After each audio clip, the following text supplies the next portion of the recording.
All right, let's take a look at what's going to happen in the short term and the long term. So in the next 24 hours, we're going to continue to see these clear skies, and tomorrow we're going to see those temperatures increase to the low to upper 60s. And at the start of this coming week, we'll begin to see that cloud cover begin to slowly creep back in, and we'll continue to see those temperatures also stay in the 60s for those high temperatures. And then let's get to Thursday and Friday. That's when we'll have our next storm system move on through. It's going to move through as a cold front on Thursday, and then probably leave the state on Friday. As it does, so it could bring some rain, snow, and of course some colder temperatures. And I'll break that down here in a minute. But take a look at the current weather setup. We do have this area of high pressure that's still over us, and it is going to stay over us over the next couple of days, keeping us still mostly clear and also warm. Now looking at our future cast as we continue to go through the next couple of days, like I mentioned, still staying on the drier side and clear, but then we'll begin to see some clouds move into our area, and that is because of this low pressure system that is going to move into the southern areas of California on Tuesday afternoon. And as it does, though, it's going to send a little bit of moisture in our direction. That's going to help initiate some cloud coverage. It's not going to be much, however. I'm forecasting partly cloudy skies for both Tuesday and Wednesday. That low pressure system moves just to our south on Wednesday, and it's not really going to impact us other than those clouds. It could possibly bring some snow to the San Juans, but that's pretty much going to be it. It's then going to race off to the east, and that's the end of that story for that system.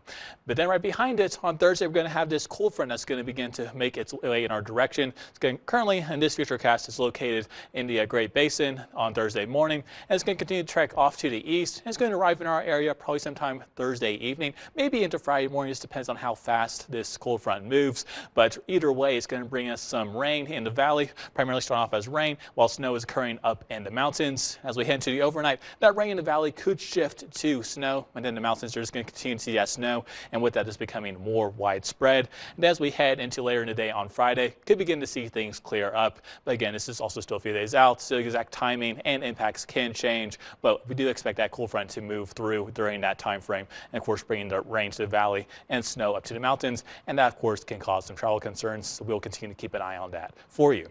And of course we can use that precipitation. This is the drought monitor that came out on Thursday, comes out every Thursday, and currently we do have moderate to severe drought for a lot of portions of the western slope. Here in the Grand Valley, we're looking at severe droughts, and it continues to be severe as you head toward the southwest area of the state. So we can definitely use the rain, and unfortunately this drought is going to persist. The drought outlook has this drought continuing pretty much really through the end of March, so not really too much change is going to happen.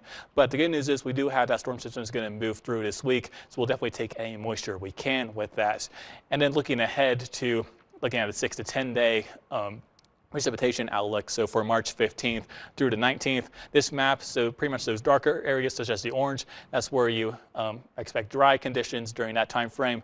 And then the darker the green color is, the greater the likelihood there is of seeing some precipitation. And for us, it's looking like some pretty decent chances as we head into that time frame. So this week we'll have that storm system, and then next week could have a few more storm systems move through the area and bring some more precipitation, which of course could potentially help with the drought situation. So we'll definitely take any precipitation we can at this point. Low temperatures tonight, we're looking at 33 degrees in Grand Junction, 26 in Glade Park, 28 in Delta, 26 in Montrose, 27 over in Telluride, 22 degrees in Durango, and 22 degrees is also forecasted in Cortez.